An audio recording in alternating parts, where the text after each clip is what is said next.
এই যে মিস্টার, এত মন দিয়ে কি দেখা হচ্ছে ফোনে? না, আমি ইনস্টাগ্রামে একটু রিলস স্ক্রল করছিলাম।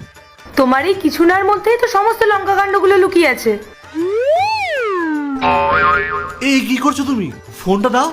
না, আজ থেকে এটা আমারই হেফাজতে থাকবে।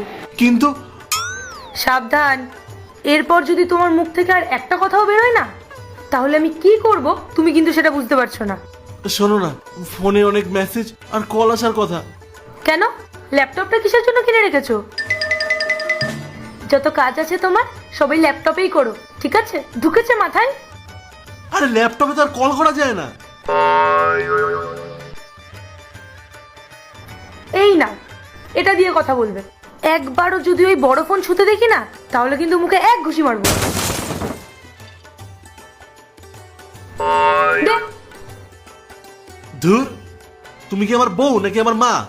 Shut up.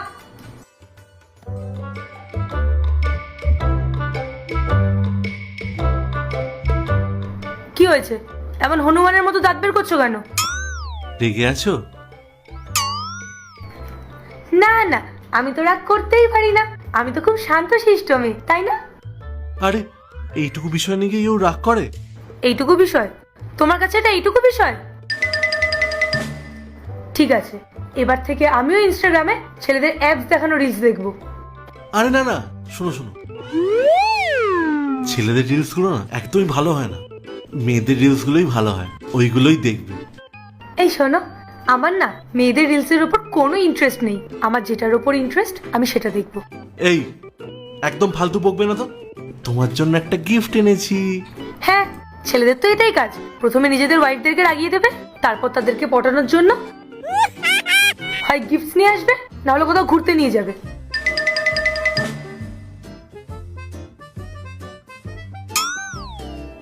এই দেখো, তোমার জন্য নতুন রূপোর পায়ের নুপুর এনেছি। তুমি কি আমার সাথে ইয়ার্কি করছো? আরে না গো, এক মিনিট।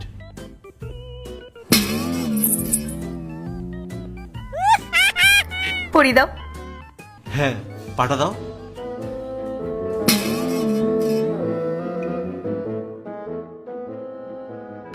আরে তাড়াতাড়ি পড়াও না। আরে দাঁড়াও না ব্যাগ। সবকিছুতে লেট এটার ব্যাং। বলো, পছন্দ হয়েছে? দারুণ। এই পায়ে পড়াও।